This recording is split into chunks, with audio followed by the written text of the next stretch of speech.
Hello, beautiful vegans. Uh-oh, I think I hear an echo. Let's Well, see, I maybe don't not. hear an echo. Okay. Well, let me know, folks, if you hear an echo. Um, all right. Let's start again. Hello, beautiful vegans. Welcome and welcome Amy Tassitano. I'm excited that she is our guest today and her husband Rick might be joining us.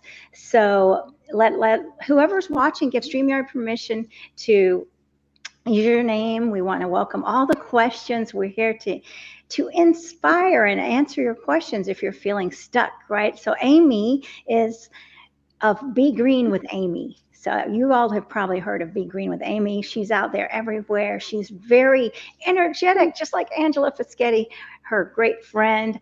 Amy and Angela are changing the world. And Rick, I don't want to. We got to remember Rick, her husband. So Amy and Rick adopted a whole food plant-based lifestyle in 2012, and within a year they lost over 130 pounds between the two of them, right? So they're no longer on any prescription medicines. They've normalized their blood pressure, cholesterol, and triglycerides. They've also eliminated digestive issues, sinus infections, arthritis, pain, acne, and migraines. Wow, this is so amazing. So let me just say a little bit more. Amy earned a plant-based nutrition certificate from eCornell in 2018. And she's a Nutritarian. Nutritarian. nutritarian health coach. Yes, with Dr. Joel Furman, MD. So anyway, I could talk more, but I really want to get down to this wonderful presentation. I've got Louie on my lap, my little dog. Well, let's see Louie. Let me see Okay. Louie. Here we go. Let's see Louie. Oh, hello, Louie. Oh. He's like, I'm coming out. I want to go back to sleep. You can't be a lazy bum. We're like exercising.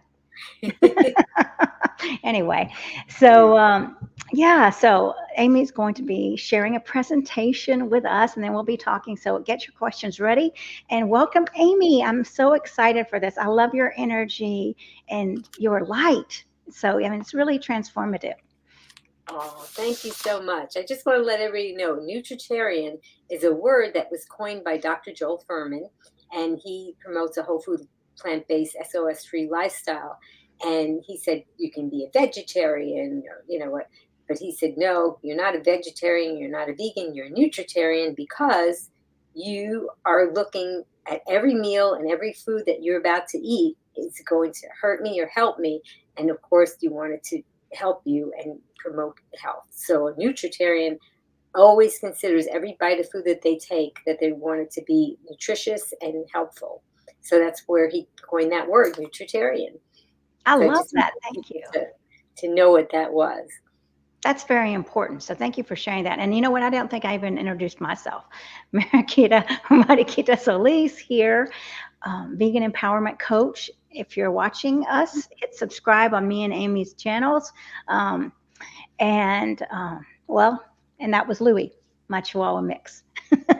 So whenever you're ready. Anybody that's watching, if you're a nutritarian, let us know in the comments. I would like to see how many nutritarians there are.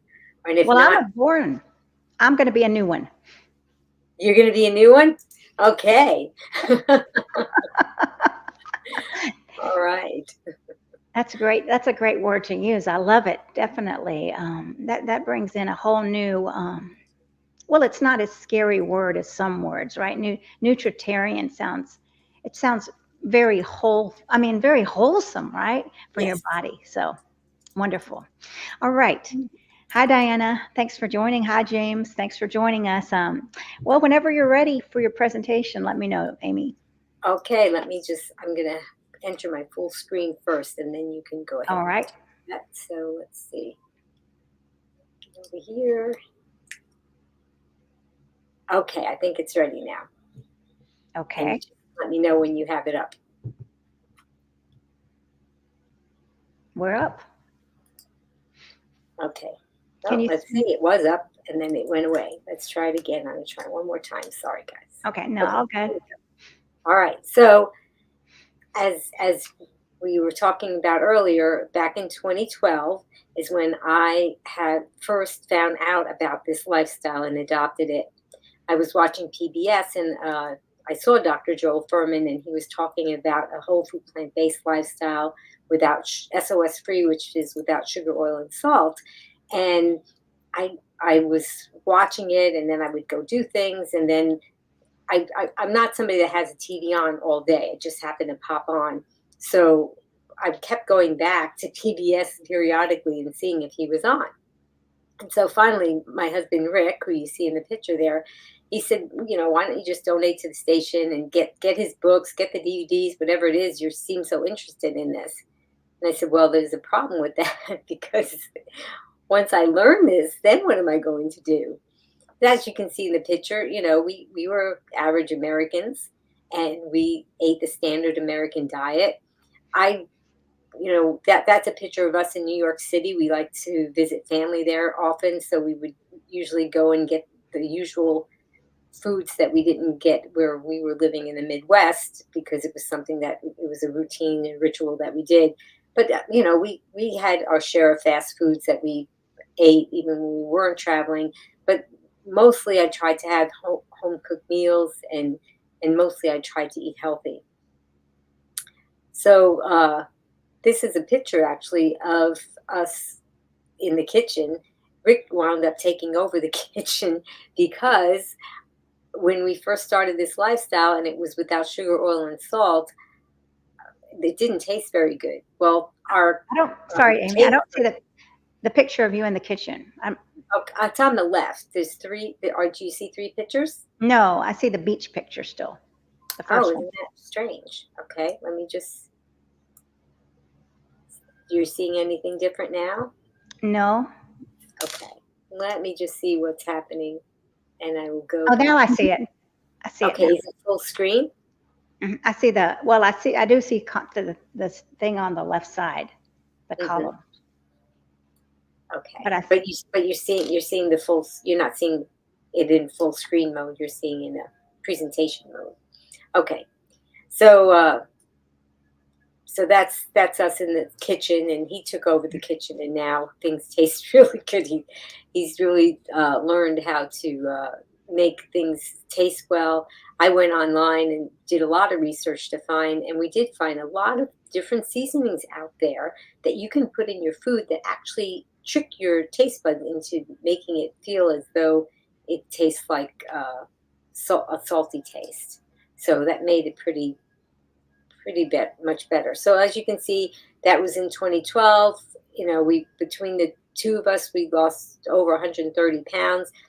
In the middle, you see a year later where we lost most of the weight there. And then we started to get enough energy where we could start exercising a little bit. And that picture was probably taken about, I guess, 5 years ago. So we've got a little more muscle now. And so I really decided that I wanted to create a way of communicating this lifestyle to other people. And so what I did was, well, first of all, I made it my business to go and seek out the different influencers and doctors that promoted this lifestyle. So I would go to different conferences and lectures.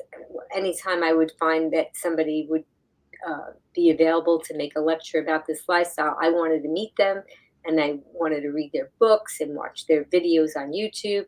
I really wanted to learn more and more about this lifestyle because I really felt that it was important to not just learn how to make the food taste good, but I think that when you are every day learning about something that's important to you, you're more likely to stick with it and more likely to improve in what you do. So I always say that, well, they have this saying that says genes load the gun and diet and lifestyle pull the trigger. And I say now, I don't worry about my genes now that I fit in my skinny jeans. And then that's a picture of Rick and myself. We were, what happens is when you adopt this lifestyle, you have to go if you have weight loss, and usually most people do have weight to lose, you'll go through phases of going through your clothes and saying, you know what?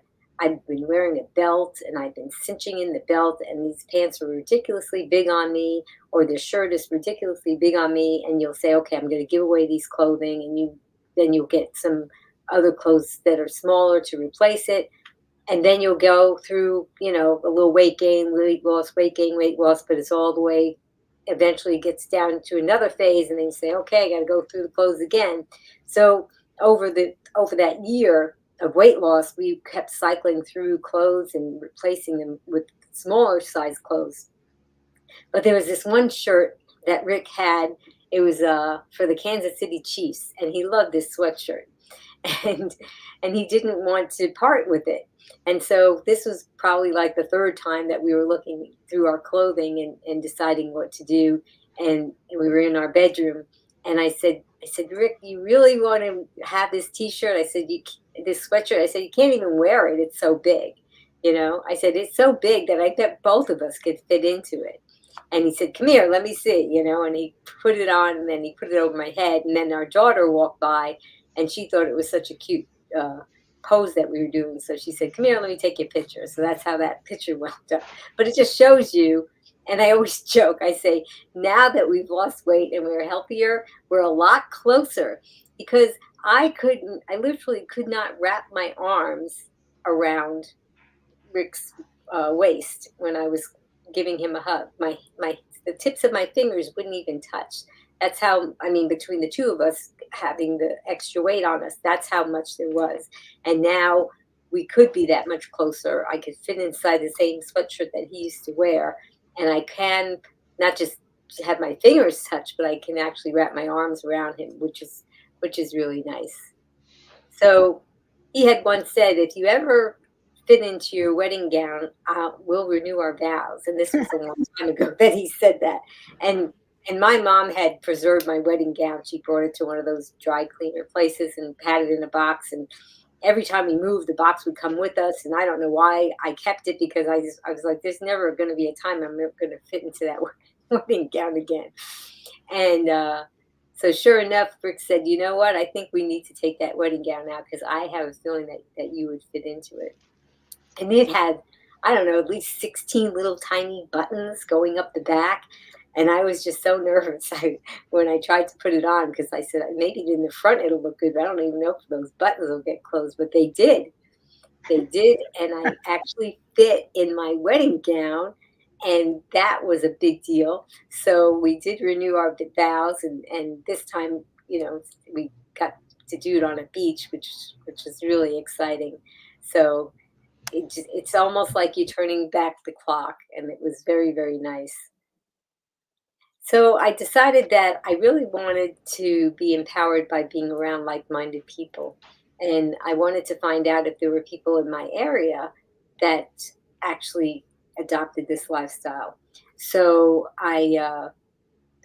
they have something called Meetup, and so what I did was I went on Meetup, and I also found a restaurant. Well, through several trial and error, I found a restaurant that was actually willing to prepare food that we could eat. And I said I'd like to have it where I have some people there that I can invite, and maybe we'll do it on a night that you're not busy, so we won't take over your restaurant. And so we did that, and we actually got 30 people that showed up on the first time, and I was just so surprised, which was really nice. And then eventually we found a place that we could hold potluck dinners. It was called the Holistic Center. It was in our neighborhood, and they did things like yoga and meditation and kinds of things like that. So they allowed us to use their facilities. And so this is a picture of one of the times when we had a potluck, and we had a group shot, and it's just so nice to be around people that are like-minded. And what I like to do whenever we had these meetings was, in the beginning of the meeting, I would have some kind of a demonstration. So I would do a cooking demonstration, and oftentimes I would have some of the members come up and do cooking demonstrations too. And so then I decided, wouldn't it be fun to put these things up on a YouTube channel? So I created my Be Green with Amy YouTube channel. And so if you look on there, you can see the past videos that we've done with recipe demos and such with our friends at the potluck. And I also made a website, begreenwithamy.com, because I wanted a place where people could go to find these recipes, and everything is free. So I did that. And then slowly I decided that maybe it would be fun to go ahead and interview people on my YouTube channel, not just have it for the potluck demos. So, but in the potlucks, we didn't just have the demonstrations. We also just tried to do fun things. One time we had somebody come and show us how to hula hoop, and but there was just a lot of great people there, and just a lot of fun and a lot of learning. So, like I said, during the potlucks, I would do these recipe demos. And I told you in the beginning that Rick basically took over the kitchen because he just loves to cook.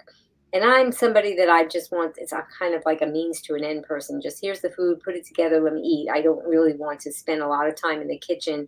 And I don't have a good attention span, so I could be cooking something on a stovetop and get distracted and it might start burning.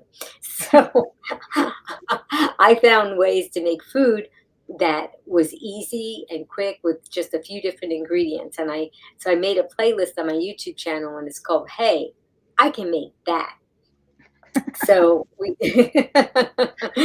so that's what I did. And there's you can always find some recipes on there that are just simple things that taste good though, but it doesn't take that much preparation, and you don't have to have cooking skills like some people do.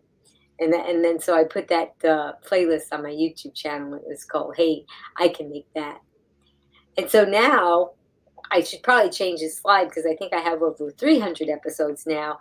I've done so many different interviews with great people: Dr. Clapper, Dr. Goldner, Robert Cheek, Dr. Goldhammer, Brenda Davis, Dr. Esselstyn. I mean, lots of great rock stars. And but not just that. I also do it with people that are out there either making a difference or who have made a difference for themselves as far as their health. So I've interviewed people who have, lost over 100 pounds, gotten over food addiction, reversed diseases, and so forth. And so it's very empowering to see those interviews because these people really give you not just the stories that sometimes could be relatable for people, but also the strategies that they use in order to deal with the things that are haunting them from their childhood that sometimes will try to help to try to prevent them from succeeding in the lifestyle. And they've learned strategies and tips and they share it with people. And it's just wonderful to see that. I've also been guests on shows. Now I have another one to add to this slide, but I've been on Chef AJ for quite a few times, and other people as well. So, and I'm going to have to put a picture of this one too when after the show is over. So my husband Rick, he made a cookbook, and it's called, if you like flavor, this cookbook is for you because we don't use any sugar, oil, or salt, and we the food just tastes so good that even when we give it to people, when we make it for people that we have guests that aren't plant based, when they see what the lifestyle can do for you and that the food actually tastes good, they really want to try it. And so these recipes are just things that we eat all the time, and you can see if you would like to enjoy it as well. And another thing that I've noticed as far as my health goes, there were things that I wanted to do when I was 16 that I really wanted to do the splits. I wanted to do a back bend. I wanted to do, be able to do certain things athletically.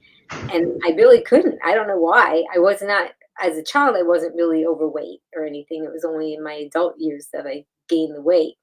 But being on this lifestyle, it just gave me strength and stamina more than I ever remember having before. And so now I can do things that I couldn't even do when I was a teenager. And I'm still going strong, and I'm still learning. Actually, we were talking earlier about Angela Fischetti from Boomer and Beyond Wellness, and she teaches all kinds of exercises, and she's been on my show, oh, over 15 times, I think. So I even made a playlist just of all of her exercise classes that she's taught on my show. And so one time I posted this picture of me doing the bridge, and I said, I really would like to be able to perfect my form. And she said, you're so close. I can help you. So she said she's going to help me, like, do something over Zoom where she's going to show me what I can do to perfect my form. So I'm really excited about that. If you want to learn anything about exercise and proper form and how to be your best self, she's just fabulous. So also, I wanted to let everybody know that I'm offering you 5 free recipes. If you go to my website, begreenwithamy.com/join, I'll send you 5 free recipes.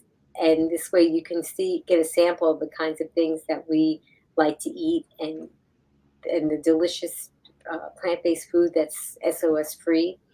And I also wanted to mention that I'm just not only on YouTube, I'm on Facebook, I'm on Instagram, but I also do podcasts, so that if you want to download something and listen on the go, you can always go wherever you listen to podcasts. You can find me there. So there's a lot of information. And the reason why I'm doing this is because I have found this lifestyle to be so helpful to me and my husband and a lot of my loved ones who have adopted it. And I just wanted to shout it from the rooftops, really. I just want to tell everybody that this is something that you can use in your life that can definitely make a difference. Now, I told you about the weight loss, but there were so many other things that we have experienced with this lifestyle. When before we adopted the lifestyle, we were, like I said, I was about 30 pounds overweight. It was about 100 pounds overweight. And we had a lot of those lifestyle issues that went along with that. So anywhere from migraines, digestive issues. Rick was on prescription medication for blood pressure, for cholesterol. And, I had type 2 diabetes in my family, and my sugar levels every time I went to the doctor, it was going up and up and up.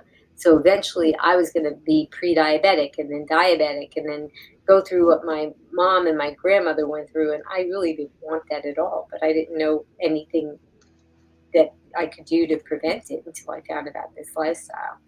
So, and I used to get shaky in between meals. So, if I didn't eat like every 2 or 3 hours, I would be shaky, and my head, I would get headaches, and I would get cranky. And now, that was something that is called, that Dr. Furman, he coined the word toxic hunger, that phrase. And that is the hunger that you feel because you're going through withdrawal. So the rumbling of your tummy and the shakiness and the weakness, or whatever that you feel, the growling of your tummy, that's not true hunger. When you feel true hunger, and not everybody is aware of it, it's almost like, when you're thirsty, it's a weird kind of feeling that you have in your mouth. Or when you have true hunger, it's something that you'll feel kind of at the bottom of your throat. For me, it's kind of a warm feeling that I feel in the bottom of my throat. So that's the thing that's different from toxic hunger, where you, because I think they developed this word called hangry. That's that was me. I was hangry all the time if I didn't have something to eat every couple of hours. And now I could go, well, I usually don't even eat breakfast until like 12:30 or 1 o'clock. And that's after I do my exercise. And before this lifestyle, I couldn't even think about exercising unless I had something to eat, or else I couldn't even complete the exercise. So it's very different. And until you experience it, it's a very different feeling. So that was something that So Rick got off all his medications. I never had to go on medications. Oh, but I did the medications I did go on was because I had a lot of antibiotics because I used to get sinus infections. Oh my goodness, that's what it seemed like every other month I was having a sinus infection, and I haven't had a sinus infection, I can say, since about 2012 when we adopted this lifestyle. I think it was because of the dairy. I think that the dairy was what was giving me the sinus infections. So I definitely have that has definitely helped me tremendously. And I think I might, let's see. Okay. Oh, that's my tagline that I usually say at the end of my presentation, and maybe we'll say that later on when we're done with the interview. But that's my tagline that I like to use. Good. And actually, my daughter made that. It's called "Be Strong, Be Well, and Be Green." And so she said that that's something that I should say to people when I end my broadcast. So that's what I'll do. And you're going to be on my broadcast, right? So you're going to be saying that with me as well. Yeah, I love your logo and all the and your well, your trademarks are so fun.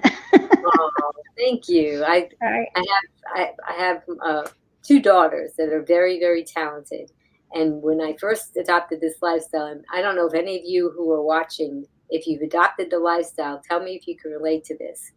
You find this lifestyle, it starts helping you, and then you just start telling so many people about it, and then you get to be that person that just that's the only topic of conversation there is, and even people that you've told about it, you want to tell them about it again, and and they said to me, Mom, this is great, but you need to go out there and find other people that want to learn about this, because you definitely have a passion and you have a message.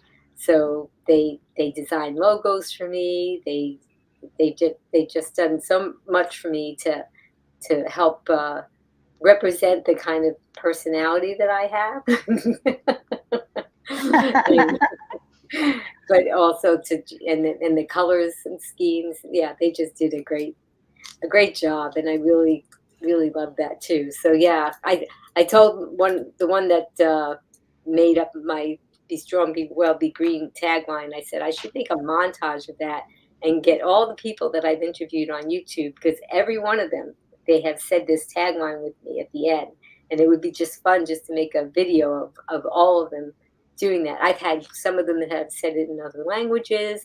I had one doctor that actually did sign language with it. So Oh, yeah, so it was really fun to do that. Oh, that's I cute. see I see Mona and JJ. I see some familiar people that are out there watching. Oh, that's so nice. Yeah, and I see Miriam's joined us, and she has. It looks like she has some comments here. Let me put them up. We need carbs to feed our brain and other functions, but too much, I heard, can cause diabetes because it converts into sugar, in which we need that sugar to give us the energy we need. But too much can, and I think, oh, here we go. The next comment, cause diabetes. So, do we implement a balance of the right amount of carbs for ourselves, or I'll let you answer Well, that. we'll both answer it, right? Okay. Because it seems like the carbs, it's such a tricky road that we go down when we talk about carbs, because carbs have been vilified. And that's because there's really two kinds of carbs, right? There's whole foods, and there's the other carbs that are not whole foods. So the carbs that are not whole foods, that well, the whole foods ones, right? Those are the ones that you can pick off of a tree or pull out of the ground or cut off of a plant. Those are whole carbs. Like And potatoes. and like potato, right? Can pull that out of the ground. And they come packaged. Nature made them perfectly for us to eat because they come packaged with water and fiber and, of course, lots of nutrients.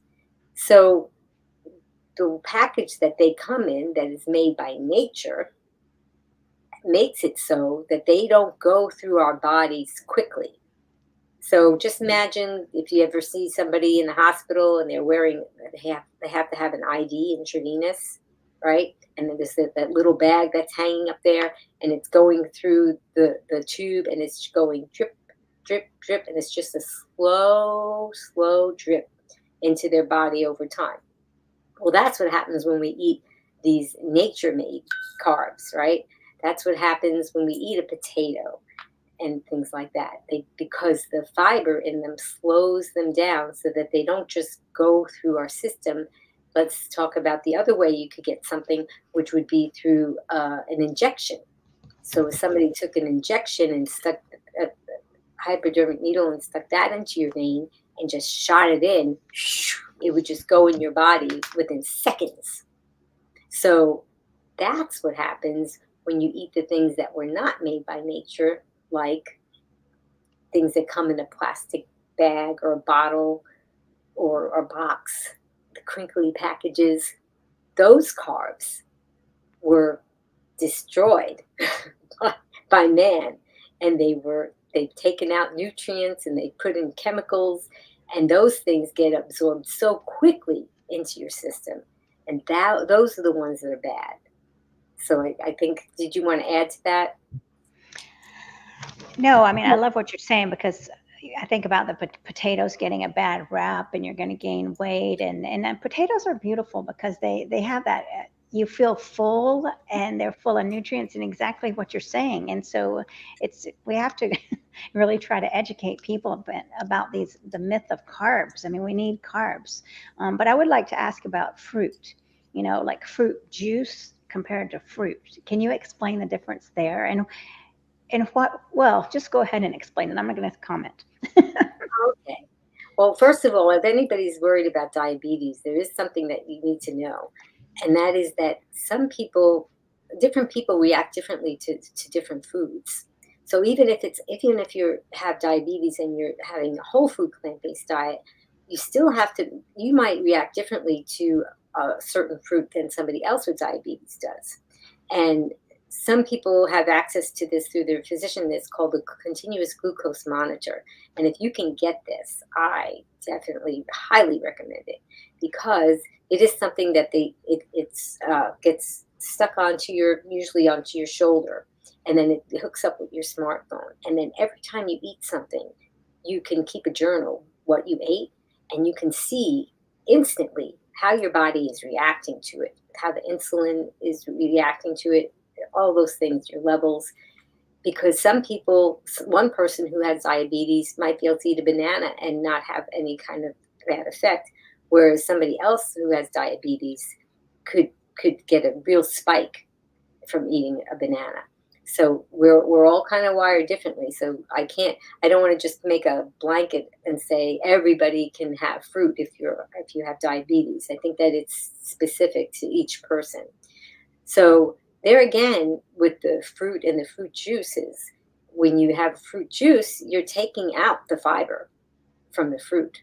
And so, just like I explained earlier, if you had an orange and you ate the orange, it would come in with the fiber and, of course, lots of great nutrients too. And just like that IV drip, it would go much slower through your body and not cause an insulin spike, unless, of course, you're an individual that has that kind of reaction to an orange. So, I'm just saying in general, versus the orange juice, where it will go in just like a hypodermic needle, go very quickly through your body, and then it will cause an insulin spike, because the fiber, just think about if you ever made a campfire, right? And let's say you had a tissue and you threw it on the campfire, it would just burn very quickly, versus if you threw a log on the fire, right? It would burn very slowly. So the tissue is like the juice. It doesn't have any fiber on it or anything, so that's going to go quickly. And the log is like the fruit, where it would have the fiber and it's denser and it just travels much slower through your body. So I think that's the difference. Long ago, when my grandparents, when they would have fruit juice, if they would like squeeze an orange to make orange juice, because that's usually, they didn't have as much bottled pre-made things back then. So they would squeeze an orange to make orange juice, and their juice glass was like kind of like a shot glass, or maybe take two the size of two shot glasses. That was what they had for juice. They didn't have like a tall glass of juice. So, the sizes of the serving sizes of things now are not really what our bodies need to have at all. So what do you Right. No, I think that's very true. Oh my gosh, yes, very, very true. And also, so what is it affecting? Like what is it, the liver, when if we're like doing drinking, just downing big gallons of juice, let's just say, what is being hurt there? I mean, is it the liver? Is it hard on the kidneys? What's it hard on? Yeah, I think there's a lot of things that it's hurting, but your pancreas is producing insulin to try to level out the the the, the spikes, and so you're putting a lot of demand on your pancreas to put out more and more insulin. But it's when you have the diabetes, it's the fat that's blocking the cells and preventing the insulin from entering into the cells. Some people have described it like if you had a lock on your door and somebody decided to stuff chewing gum into it, and then you tried to stick a key in it, the key wouldn't work very well. So the fat on your body is doing that in your cells, and so when your pancreas is trying to make insulin to level out your your glucose levels, it can't do it very effectively. So then the pancreas has to work harder and make more insulin. And eventually, even people with type 2 diabetes, eventually the pancreas can poop out. And then even the people with, because people with type 1 diabetes, their pancreas does not make insulin at all. And that's why they need an insulin that is prescribed by their doctor. People with type 2 diabetes, in the beginning anyway, they still are producing their own insulin, but after a while, their pancreas can poop out, and then they can be wound up being put on insulin as well. So if you can catch this at the earlier stages, then you have a better chance of actually reversing the diabetes. Now, if you adopted the plant-based lifestyle and you were able to reverse the diabetes, if you went off of the lifestyle and started eating the way you used to, then you would get it back again. So it doesn't make it disappear, but it definitely does resolve it.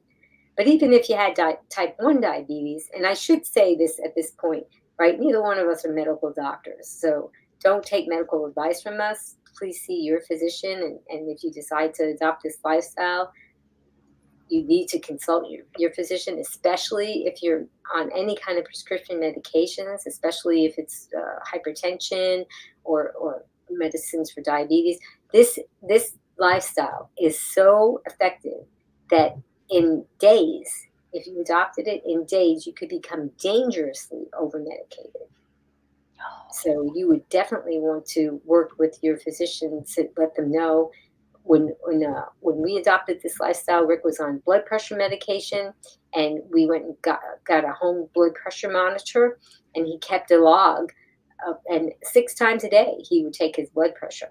And then after a week or so, he went in to see his physician, and he showed him how over time the blood pressure readings on average were going down. And so he said, so they worked out a schedule of titrating the medication down and kept sharing that journal.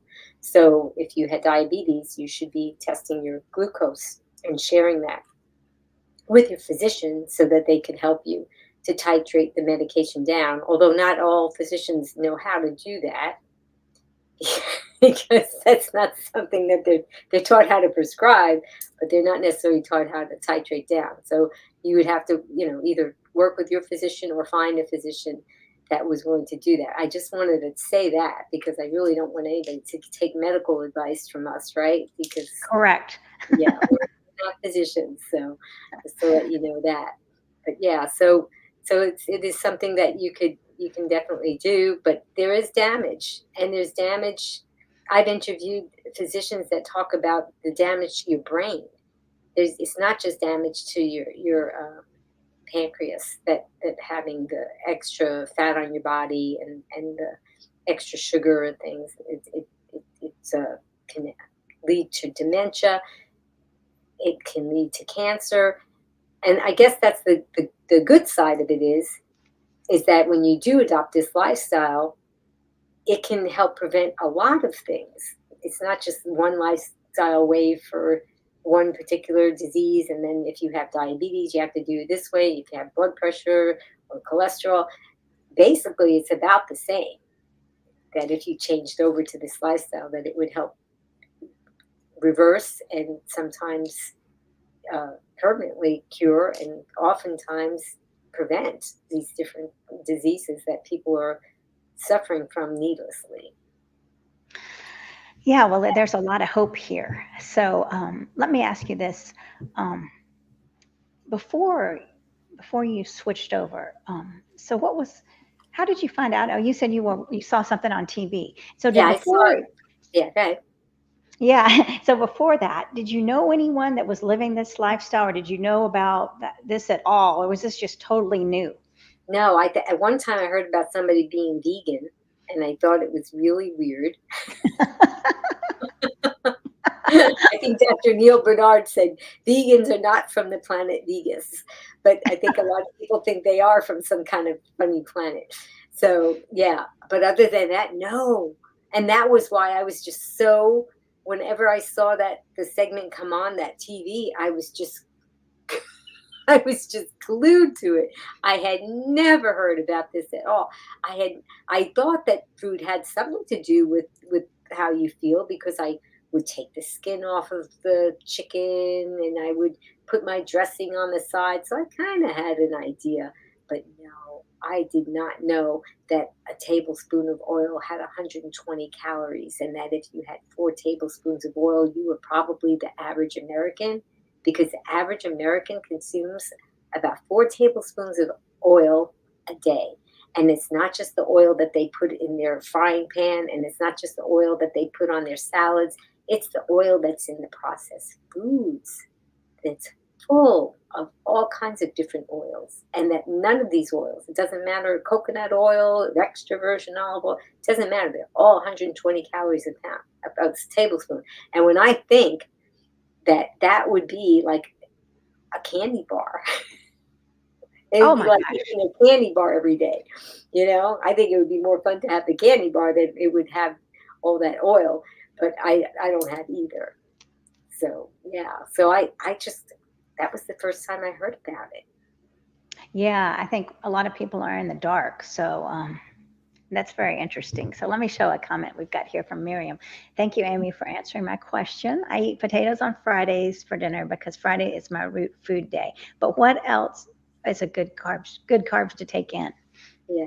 Well, I'm glad you talked about the potatoes, Miriam, because I wanted to say though that the potatoes are good, but not things like sour cream and butter and bacon bits or I don't know what else people put on potatoes. So those things are not good. So eat lots of potatoes. That's great. And also just don't put those kinds of toppings on them. I like to What do you put put on it? I could just eat a plain potato now because now you have to see since 2012 I've been eating this way. So my taste buds have neuro adapted. I am eating things that I probably would never have eaten back when I started, but now things I can now finally taste the real taste of food. So yeah, I could just eat a potato for a snack and not put anything on it. But I like to put salsa. Salsa is really delicious to put on that. Some people like guacamole. So Hmm. there's all kinds of different. I interviewed Timmery Hagenberger. She made a book called The Foodie Bar Way, and so she said if you try to feed a family this way, it's great to have a foodie bar. So for an example, she had a potato bar, and she puts all different kinds, sweet potato, white potato, all kinds of different potatoes out, and then she would put chives, and she would put, you know, salsa or black beans and just different things. And then each family member or each party guest could decide how they wanted to load up their potato, and then everybody's happy. So I wanted to talk about that. So I'm hoping that your potatoes that you have on Fridays are that way, are not buried in things that are deleterious to your health. So now, just so, like I said earlier, good carbs. Does it grow in the garden? Can I pick it off a tree? Can I dig it up from the garden like a root, like your potato? Can I snip it off of a plant? So is it a plant, or is it made in a plant? If it's made in a plant, it's not a good carb. There, that just made it easy, right? So that's what I would say. Yes, I hope that helped you. that's wonderful. Yes, thank you. And so we got another comment. I put date syrup on my baked potatoes. You must try. I've never tried that, but that's No, I interesting. have not. I do use date syrup sometimes to sweeten things because I don't use sugar, but I use it sparingly because it still is a sweetener and it still, can go travel quickly through your body. So, but yeah, I, like I said, because I've been eating this way for so long, there are certain potatoes to me that they taste like a dessert. And when your taste buds neuroadapt, it's kind of like if you go in the movie theater and you arrive late and it's dark and you can't see anything, and then suddenly, your eyes, your pupils change, and then you can start seeing things in the dark. Well, my taste buds can now see in the dark, and I can Yes, taste things that I couldn't taste when I first began this lifestyle. So if I have a piece of celery, just a plain piece of celery, I can taste the salt inside of that celery. And there are other vegetables that you can taste salt in as well. So it's a very, very eye-opening experience. And I think about how some people say, I can't eat strawberries unless I sprinkle sugar on it. If you eat this way, after a while, you're going to taste the sweetness of those strawberries. exactly right. Just give it time. Um, Here's another from JJ. Amy, what's a favorite meal you can share and typical meals you have? Hi, JJ. Okay, so one of my first favorite meals that I started to eat when I adopted this lifestyle, and then you kind of go through cycles, and then you start making other recipes, and then you forget that that meal was so good, and then you bring it back in. You say, "Why don't we eat that more often?" I forget that I like that. So and it said, "Hey, I can make that meal, right?" So you can take a can of black beans if you want. We make our own beans, but in the beginning we would use canned black beans. But I encourage you to go low, or I would do no salt black beans, and I would strain out the liquid from the beans. And then I would take a jar of low sodium salsa. The brand that I find that is the lowest in sodium at the time that we're doing this broadcast, it's called Newman's Own. There used to be an actor called Paul Newman, and he made a line of different foods. I don't know about his other food that he put out there, but that this particular brand that I have found, it's not no salt, but it's very low salt, and and so I'll use that. And then there's something called holy guacamole. And you can find it in the produce section, refrigerated section, and I'll use that as in there in the mixture as well. If you can't find that, you can just use an avocado. So I will take in a large mixing bowl, I'll take the black beans, and I'll take the holy guacamole, and I'll take the salsa, and then I'll use something. It's actually like a pie crust masher or something, that what I use, but you can use a potato masher. And I'll just mash it up. And then you mash it to the consistency that you like. If you want it very creamy, you keep going. If you don't mind the little lumps of different beans, or you don't have to mash it at all if you don't mind the lumps of the beans in there. And then just mix that all together. And then I'll take a baked sweet potato or two, or three, Mm, depending on how hungry I am. And then I'll just cut that open and stick that in and load that in. That was one of my very first meals that I not only said, "Hey, I can make that." I said, "Hey, I can eat that," because it was great.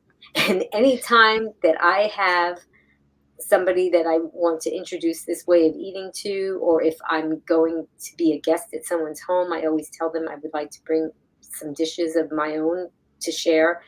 I always have to, especially that one, I have to bring lots of it because people don't realize, that it's plant-based, and they just think that it's, some kind of a bean dip or something. So, which it is a bean dip, but people love that. And anybody who has never tried this lifestyle, when they eat that, they just love it, and they say, "Wow, maybe I could eat this way if all the rest of the food tasted that way." Yeah. Well, that So, sounds great. yeah. So, and then in the morning, which is not really in the morning, because I'm, like I said earlier, I'm not hungry when I first wake up. When I did, before I adopted this lifestyle, as soon as I woke up, I had to eat something. So this is actually, in here is my green smoothie, and every morning I'll have, between my husband and myself, the Vitamix is 64 ounces, and we'll split that. So I'll have 32 ounces of that smoothie, and whatever it happens to be that day that we have, but there's lots of things that go in that smoothie. I sprout broccoli seeds, and these are just things. Don't get overwhelmed if you haven't adopted the lifestyle yet. It's going to take time for you to, over the time, you'll learn about things and you'll try things. So that's what I put in there. And then we'll put some kind of a leafy green, maybe kale, maybe collards. When I buy radishes in the store, if they come with the leafy tops, I wash those off. They go in there. Whatever leafy greens we can find, some flax seeds, some chia seeds. There's all kinds of different things that get blended in. And of course, fruits.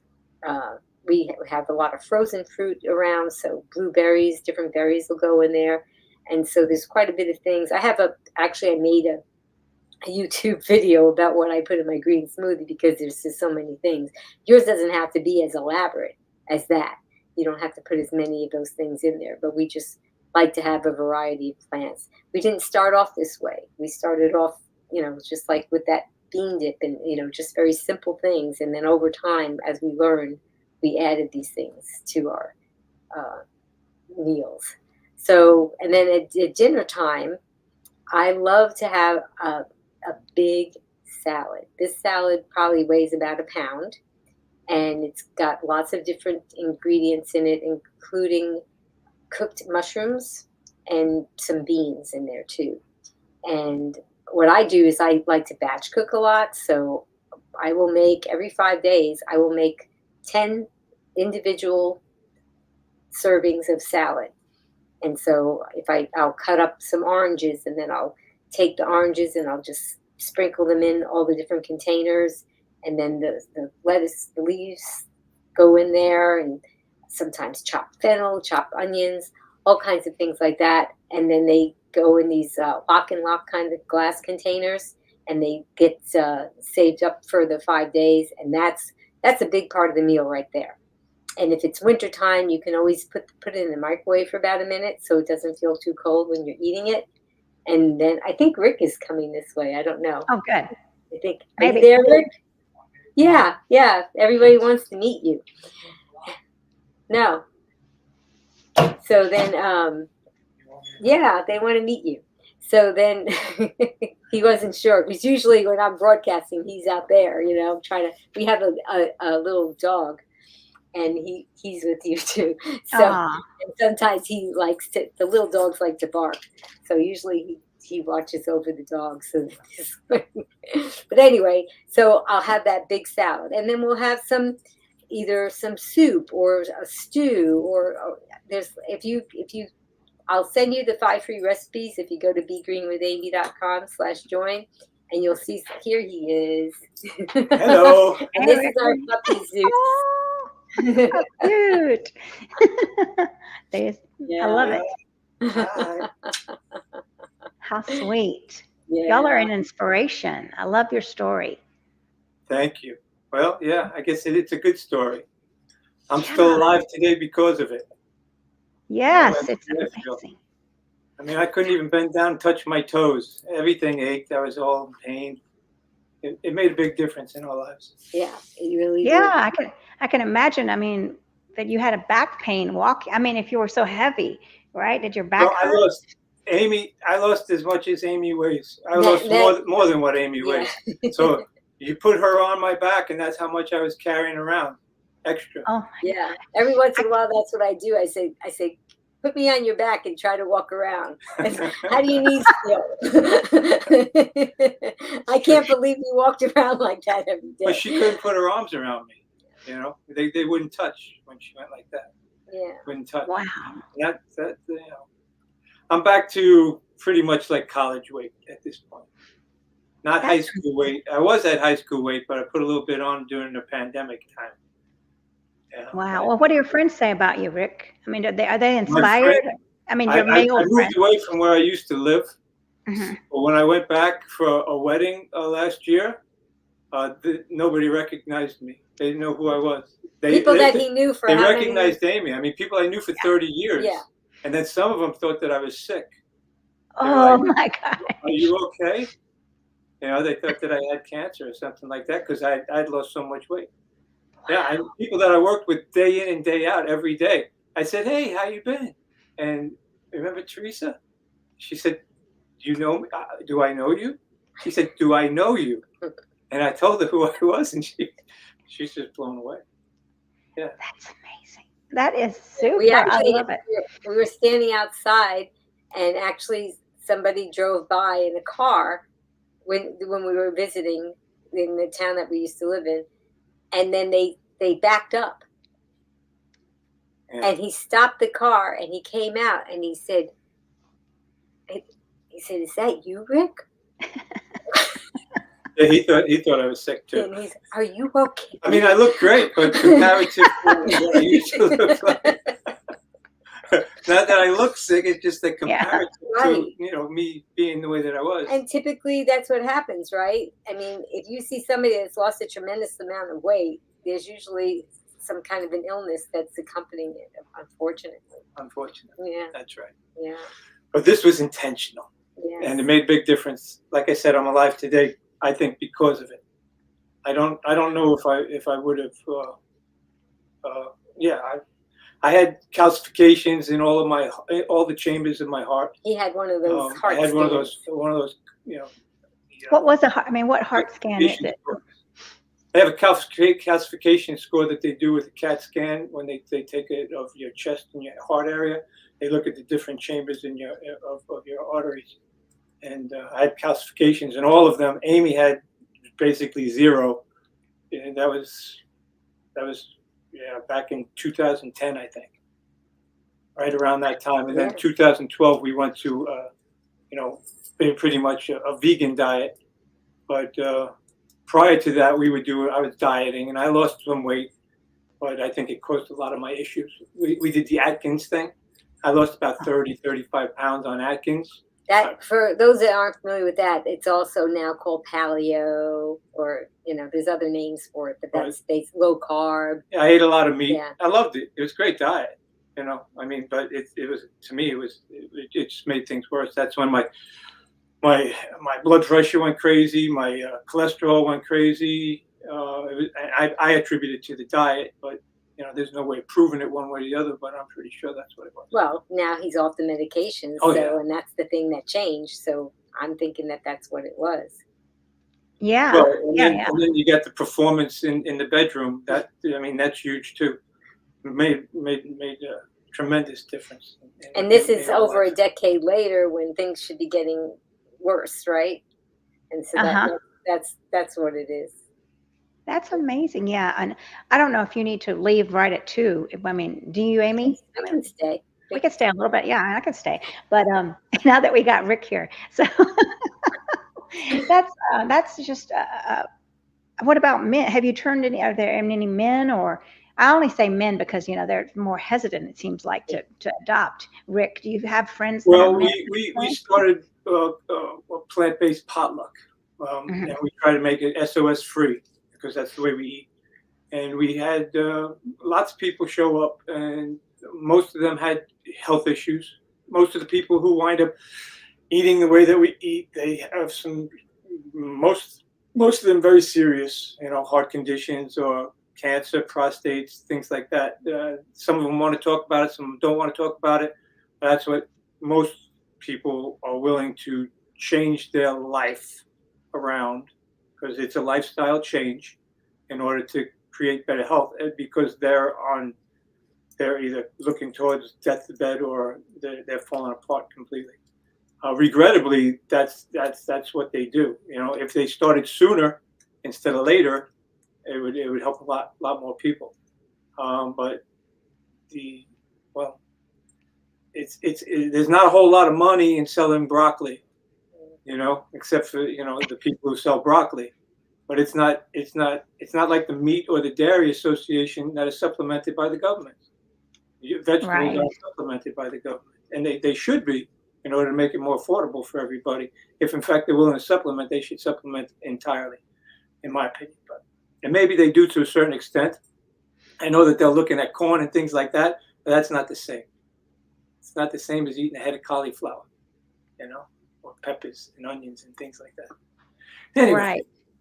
Yeah, well, we've changed a lot of people's lives. Yeah, actually, one of my brothers. Yeah, our brother. When we first adopted this lifestyle, he said, "Okay, yeah, you did the Atkins, so where are we here talking about this new thing that you're coming up with that you're going to do?" Too. But he and he lost weight. Yes. But he also wound up in the same situation. Yeah. His cholesterol went crazy. Yeah. So then he decided to adopt the lifestyle maybe a couple of years ago, and he's been doing very well, and he's still doing it. And that's a testament because usually when people adopt a diet or something, they may be on it for a few months and then they're done. So if you look into the science that's associated with it, and you try and weed out the rhetoric of the people who are trying to make it so that it's not, but the science just overwhelmingly talks more towards a vegan diet. When you look at the 7-day Adventists and people like that who've adopted it, I mean, of course, you got the blue zone people, but the science is there, and for me, the proof is in the pudding. I tried it. I told her I wouldn't do it unless the food tasted good. You have to. We should say that he was a meat and potatoes. Oh, I love the barbecue, steaks, shrimps, all that stuff. And so when we were talking about adopting this, what did you say when I said, okay, well, if I buy this book and I contribute to PBS and I get the DVDs and I learn it, if it tastes good, I'll do it. If it doesn't, I won't. Yeah. And to be honest, when we first started, I didn't like it. Yeah. My taste buds didn't. I didn't find the spices and the recipes that were for me. Once I found the spices that I enjoyed, especially when I basically retired, and I took up the cooking aspect of it, because he put his own. I make some good food. He really does. We'll often sit down at a meal and eat something and say, wow, if there was a restaurant that made this, I would order this. I would go there every week and eat this. And normal people, when we have them over, people that aren't on this lifestyle. Yeah. Normal, I say, yeah.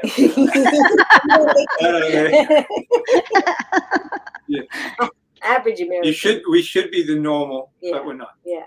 But when they come over and taste the food, sometimes people ask if we have any salt. I think our brother-in-law had asked, do you have any salt? And I keep salt in the bathroom in case he said, it's pretty good, it just needs a little salt. Yeah. And then when he put this, because I have it in the bathroom in case I get a sore throat or something to gargle, this little tiny salt shaker. So I brought it out and he put it on the food and he said, wow, this is so good. So for him, it was because he is just a heavy salty kind of guy. That some people just put lots and lots of salt on their food. It doesn't take long, but you need to neuroadapt your taste buds. Yeah. Right. Well, let me ask you this. What would be just some basic, like if I was to go out and buy like seasonings, what would you recommend? Just basic seasonings to help wean off the salt. He has a repertoire. My repertoire is I have Table Tasty, which is a seasoning that substitutes it as a salt substitute. It's I think it's 18 different types of herbs and spices, and it's got some citric acid in it, and I think that makes it taste a little salty. So Table Tasty, it's fairly expensive but well worth it because it's going to change the flavor profile of your meals. And I would start off and buy a small jar, and then if you like it, buy the 2-pound bag and invest in that. I go and get a thing called Chili 9000, which is through Penzi. That's a mixture of like 5 different types of peppers and other spices, cumin, nutritional yeast, and cinnamon. It's a nice flavor profile. You just have to watch out because a lot of spice blends contain salt. So Yeah, this one does these not. all have no salt in them. She doesn't like black pepper, so I don't think it has any black pepper in it. So Table Tasty Chili 9000. I've been using a bit of what they call sumac. Sumac gives you a salt flavor substitute with and it kind of tastes like lemon in a way. It gives you lemon sumac, which it doesn't. It sounds like it's poisonous when you think sumac. It's not that. It's kind of red, and that's quite delicious too. So I cut down on the Table Tasty, and I use sumac and Table Tasty, and those and a little bit of dates as far as date syrup. I normally get it through the Date Lady or date paste. Those are pretty much. Those are those are my main things that are go-tos. Of course, I make a walnut dressing, which is balsamic vinegar, walnuts. I put some hemp seed in there, garlic, mustard, and raisins. Yeah. And up in a Vitamix, and that makes a beautiful dressing that I use for cooking as well as on our salads. Right. So that's a staple in our household. He'll add that, like if he's making mushrooms, he'll put that in with the mushrooms that he's. Can we get that recipe? Yes, everything is on the website. Everything's on her website. Okay. Free. Yeah. She Wonderful. Pretty much everything. I mean, we have a cookbook that has about, I don't know how many recipes are in it, but it's online. But then we have the 5 free recipes. And then the 5 free recipes. Yeah, but we use that dressing for our salads, but we use it and people who come over love this dressing. We used to have our potlucks in the holistic center, and we had in that one location we had to pay to be there, so we always were trying to do fundraisers to offset the cost of the monthly fee. Yes. And so we would have raffles, and we would raffle off the dressing, and sometimes we had gift certificates like for $25 to local restaurant. And people would prefer the dressing. Yeah. And we'd let them pick, which one do you want? You got first choice. What and they're like, I'll take the dressing. I was like, instead of the $25 gift certificate to the restaurant. This bottle of dressing that we made. So it's that good. Well, it sounds great. I love walnuts, and balsamic too. So I'm going to check it out. It's good. I put in the hemp seed too. So you got a lot of omega-3s that's associated with it, and you got the garlic, which you should have. I put that in with my mushroom mixture. I make mushrooms that we put inside of our salads every night as well. Yeah. Mushrooms are very important for people if they don't realize it. Helps with the. I tell them. You already told them. No, well, it helps with fighting off cancer. Yeah, amongst other things. Yeah.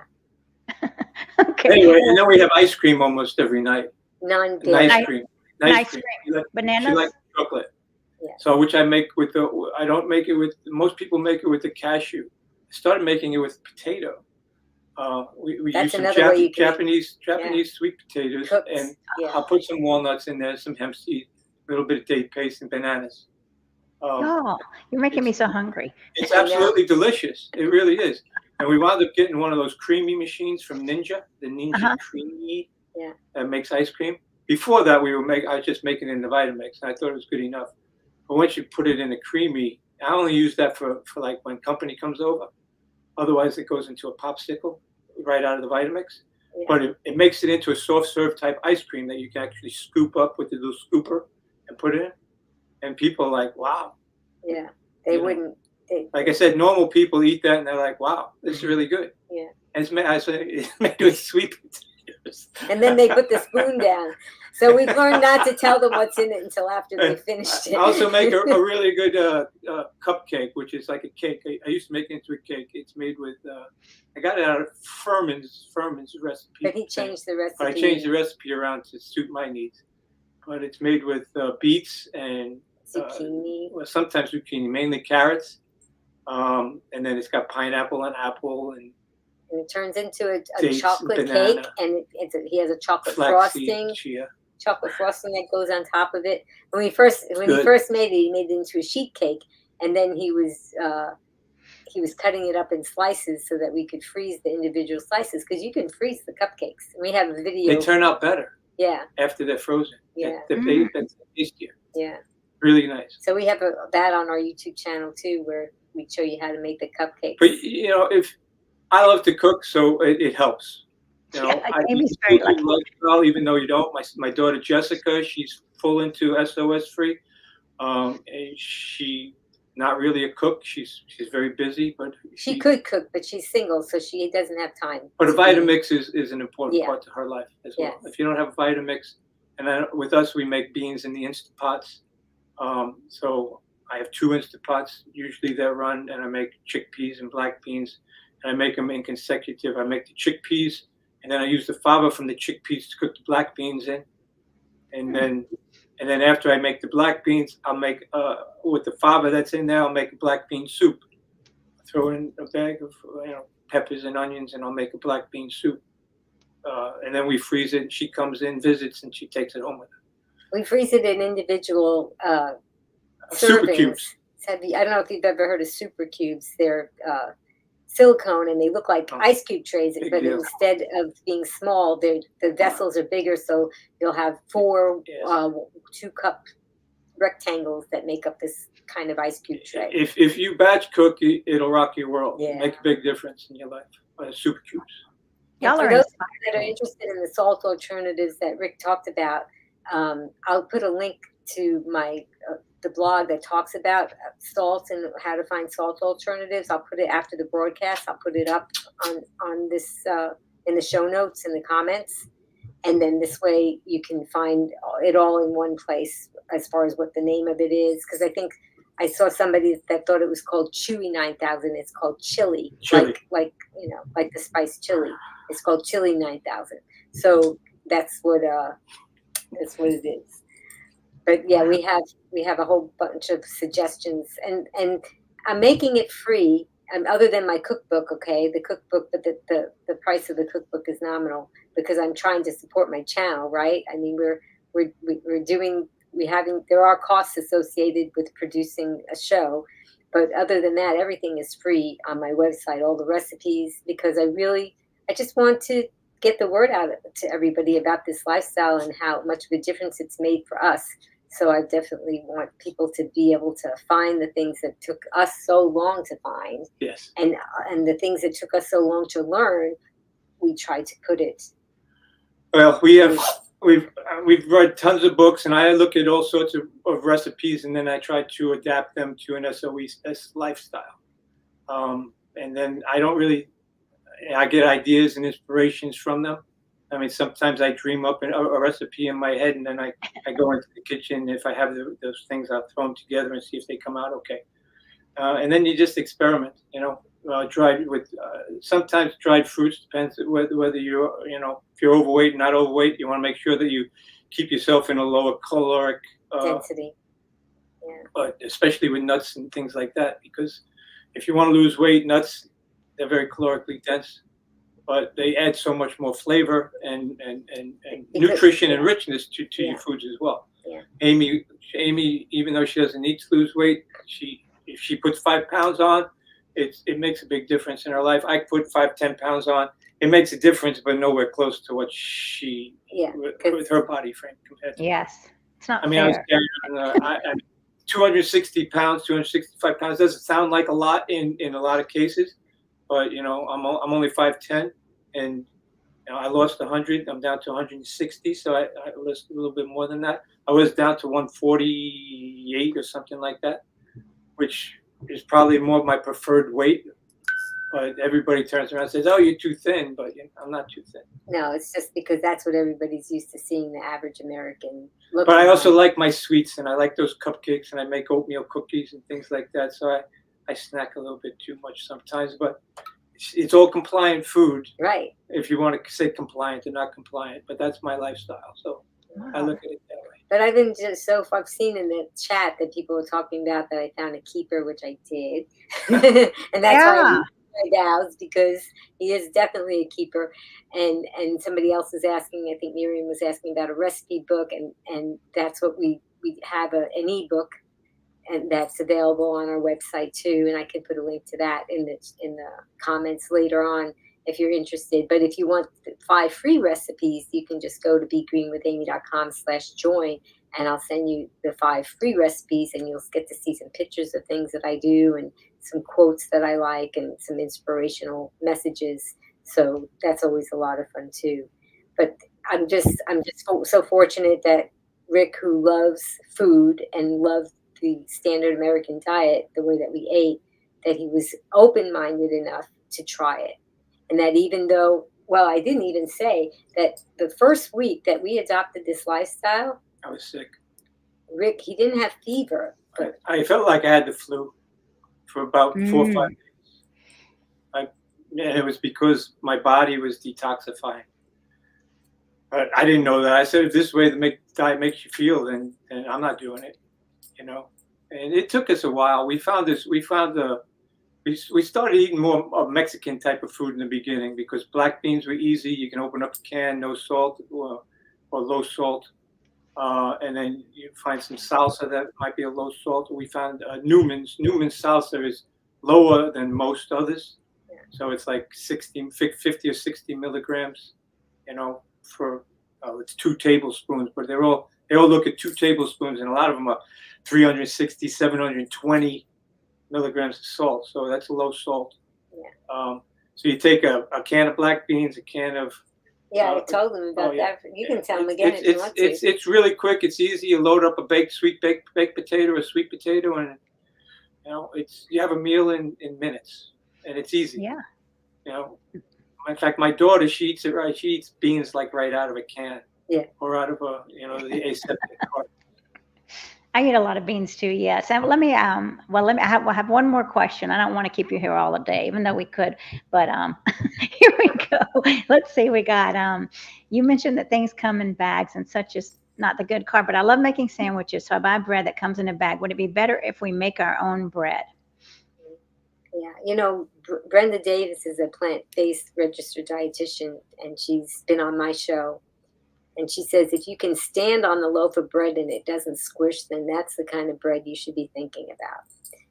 Meaning that it's not made with highly processed flour, that it's made more from grains and things. It's really, if you're looking to lose weight, I would eliminate the bread altogether, because it's very highly calorically dense. In the beginning, we were so used to having bread that we really didn't want to eliminate it at first. So we found a brand called Ezekiel bread. It freezes really good. It's in the refrigerator section of, not every store carries it though, but it is, you would find it in the refrigerator section because it is not highly processed. Right. And it won't But it's also yeah. twice the price of a regular loaf of Yes, bread. it is very expensive. Not very, Well, compared to bread, but at least that would keep you from eating it as quickly. Yes, I would. If you know, I make crackers. I make crackers out of. I make a split pea soup, which is thick. It's like a dal. And after you know, I make it for the potluck inside of a crock pot, not a crock pot, an instant pot. And after the potluck or the servings, I have half a pot. So I'll make that into crackers. I used to microwave it. Now you have a dehydrator and I dehydrate. But with that, you could also make like a flatbread. You know, you throw in some chickpea flour or something of that nature. We don't use the white flours. I'll use whole wheat. When I make the cupcakes or the cakes, I use a little bit of whole wheat pastry flour. You know. But those are treats. But you can make nice flatbreads with quinoa and or chickpeas or things of that nature. There's a lot of different recipes out there, so you can still have the breads, but you don't want to overdo it, you know. But you can make wraps and things like that. They're really simple once you figure out how to do it, and you can buy them. Usually, the ones that are good for you are 2 or 3 times the price of the ones that are bad for you. You know, so people migrate to the ones that are cheaper. But if it's not in the frozen food section, chances are it's got too many chemicals in it in order to be healthy for you. Right. So we find other ways of if we wanted to make something into a sandwich or like a burger kind of thing. You know, sometimes I'll just eat the burger on the plate and not lift it up in my hands. Or you can take different greens and wrap them around things. So there's ways, but it's just, I think that Rick one time he said it's kind of like we went to a different country, right? Yeah. Isn't that what you said? We should live in a different country. Yeah. It'd be easier. It would be, yeah, because we're the only, well, the United States is basically the only country where they have cereal and things for breakfast. Everybody else has vegetables for breakfast. Today I made a soup and I had that for breakfast. Yeah. Well, I had my smoothie too, but I had Wanted something warm. I have a farm nearby that delivers boxes every once a week. So we signed up for that program, and you never know what's going to be in it. So a lot of times it's root vegetables, and I'm like, okay, what do I do with these root vegetables? So you can roast them, or you can roast them and make them into soup. So what I've been doing is I'm getting a lot of peppers and things like that, and I've been making them into a soup, and that's what I did today. And before I put it in the refrigerator, I took a bowl of it and I ate that for my breakfast, which is what Europeans. Yeah, that's what they do. They eat vegetables for their breakfast. Mm. So, another thing that I should mention, and I have a video about it and a recipe on my website, is about roasted vegetables. So you can just put almost any kind of vegetables on either parchment paper or a silicone mat on a baking tray, no oil, and just add seasonings that you like, or you don't have to use any seasonings, and you can roast them.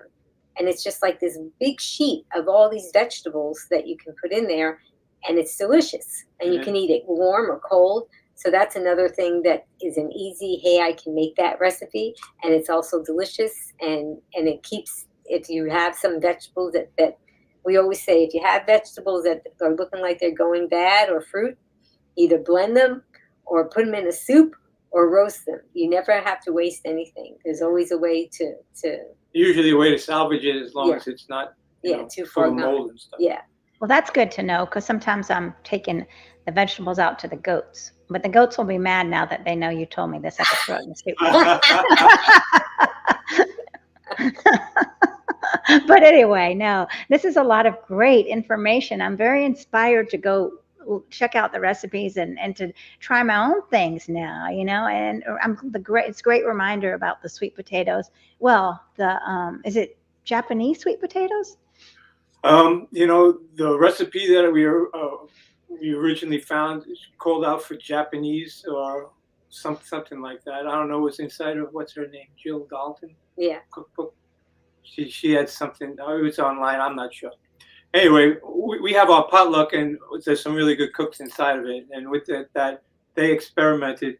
We found these creamy machines in Walmart that were on sale. They were on the clearance section, and I bought the 3 that they had. Because the boxes were damaged. The boxes were damaged. I mean, they were really cheap. They were like $60, and it's $200 machine. So that's I bought amazing. Them all, saying, well, I could always return it, but I'll give it to the potluck people if they want it.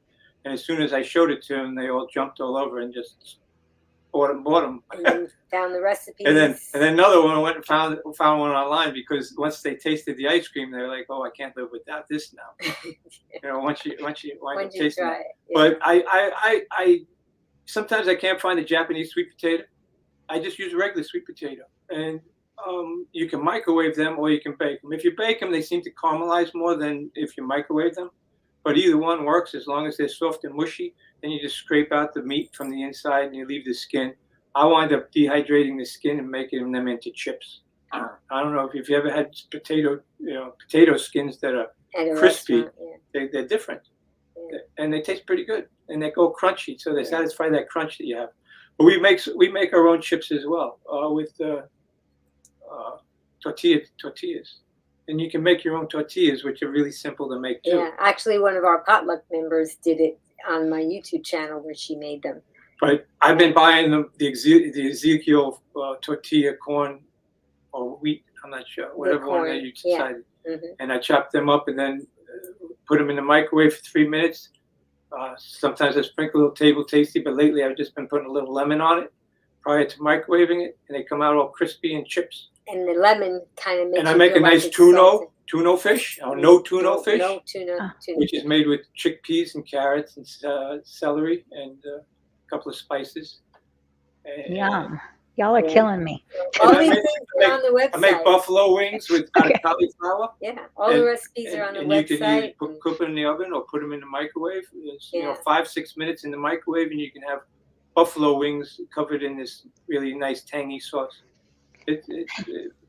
Once you figure the recipes and the things, the spices that you enjoy, it's really simple. It's really simple.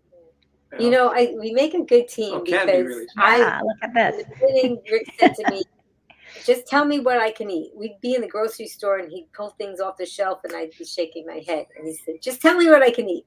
And then I try to explain to him the reason why we can't have this is because it's processed. And he said, I don't want to know this. Just tell me what I can eat. And that's what we did in the beginning. And then, of course, I learned so much more from interviewing all these great people on my YouTube channel.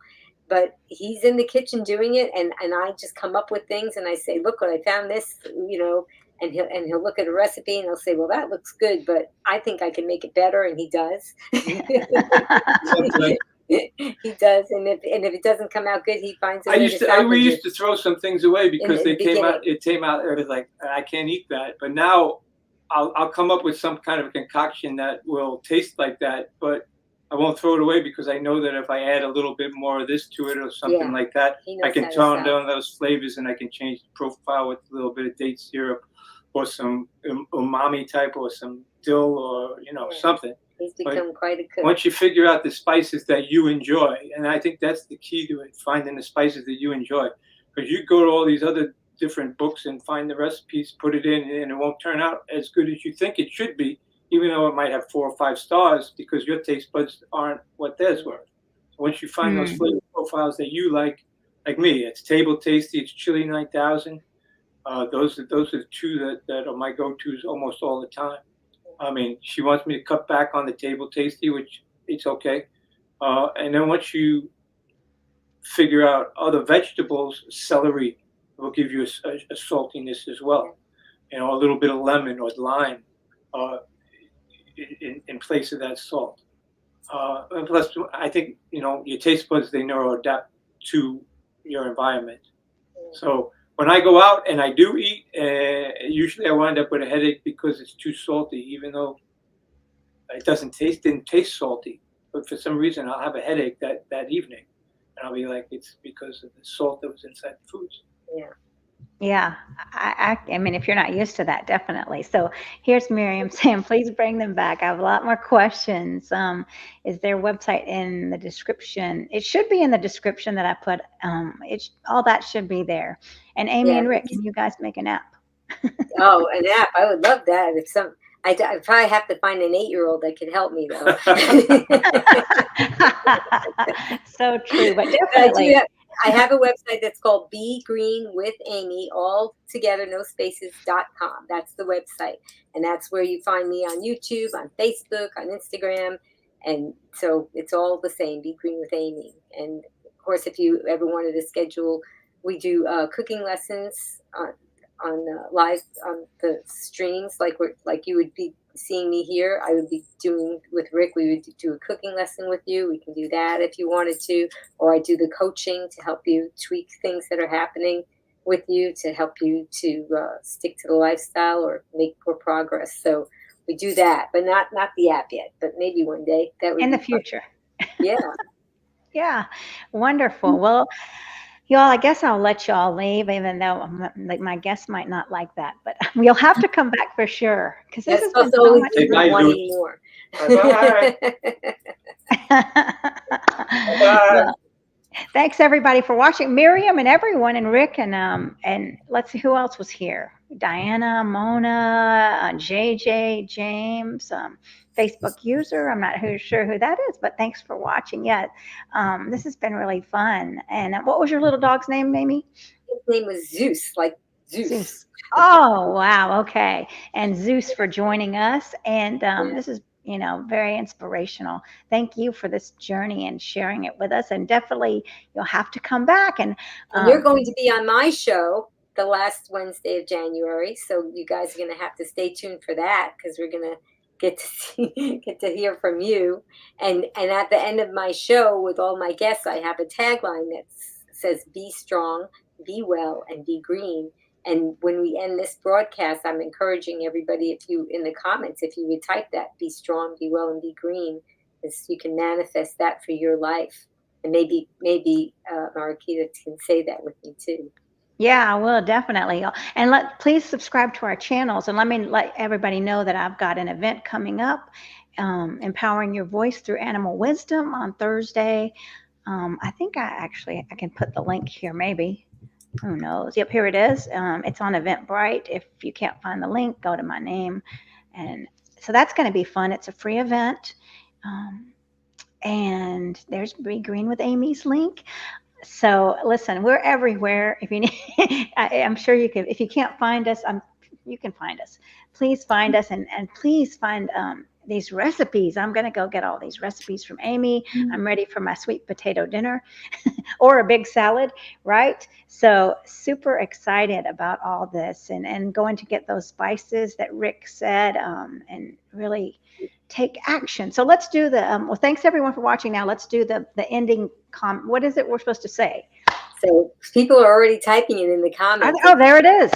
So at the end of the show, and you'll be doing this with me when you come on my show, I always say, be strong, be well, be well, be green. I love it. So much fun being on the show. Oh, thank you so much, everybody. I love all the kind words and all the curiosity, wonderful people that are on here with you. Yes, thanks everybody. And I'll say namaste vegan, everyone. Namaste. Bye, everybody.